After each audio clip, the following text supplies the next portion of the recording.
जोश में, आवेश में, जल्दबाजी में बौद्ध धर्म ग्रहण करने का काम नहीं किया।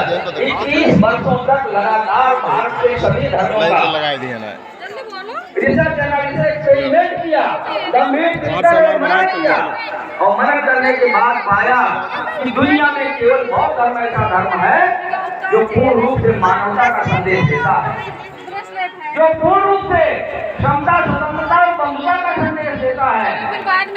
इसलिए बाबा साहब ने जो है 14 अक्टूबर 1956 को महू में हुआ था, आपने नागपुर में धम्म दीक्षा क्यों ली?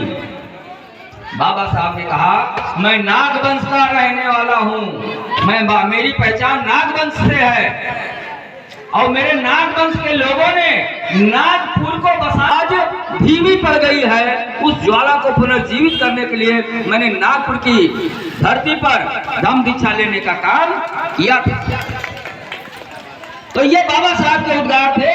बाबा साहब केवल इतिहास पढ़ते ही नहीं थे, बाबा साहब इतिहास लिखते भी थे, इतिहास बनाते भी थे और इतिहास बताते भी थे।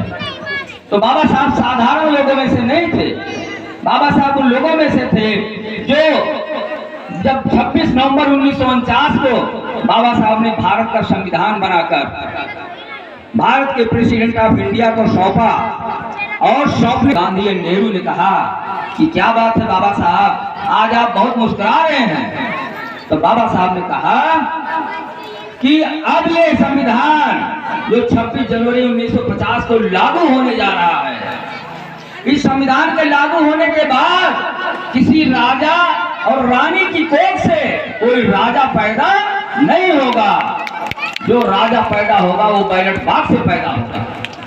रानी और मेहतरानी का वोट एक होगा, 1 वोट 1 मैन 1 वैल्यू, एक व्यक्ति एक वोट एक कीमत होगी।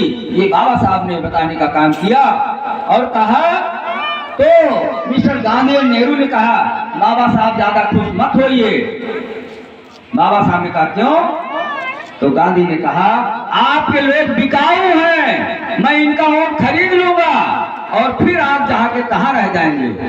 तो बाबा साहब जो है 100 साल आगे की सोचते थे और तब बाबा साहब ने कहा जिस दिन हमारे लोगों के को वोट की कीमत मालूम हो जाएगी, मताधिकार क्या होता है, जिस दिन हमारे लोगों को मालूम हो जाएगा, उस दिन भारत में आपसे बड़ा भिखारी कोई नहीं होगा। और आज आप जानते हैं कि बड़े बड़े राजा महाराजा जमींदार एक मोची के पैरों पर उनका पांव छूकर कहते हैं दादाजी, काका जी, चाचा जी, हमारी इज्जत आपके हाथ है। ये किसकी कीमत है?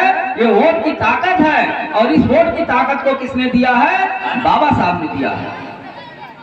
जो लोग हवाई चप्पल पहनने को नहीं पाते थे, आज बाबा साहब के संविधान की बदौलत हवाई जहाज में चलने को पा रहे हैं, हवाई जहाज चलाने को पा रहे हैं। जो लोग पढ़ने को नहीं पाते थे, आज वो पढ़ाने को पा रहे हैं। जो लोग न्याय की भीख मांगते थे, आज वो लोग न्यायाधीश बनने का काम कर रहे हैं। ये बाबा साहब के संविधान की देन है।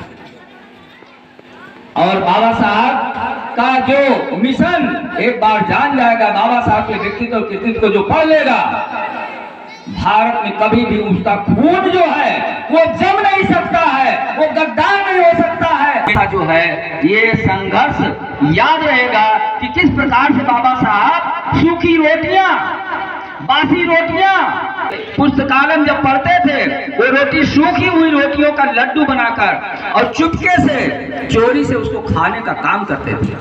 ऐसी गरीबी में पले हुए बाबा साहब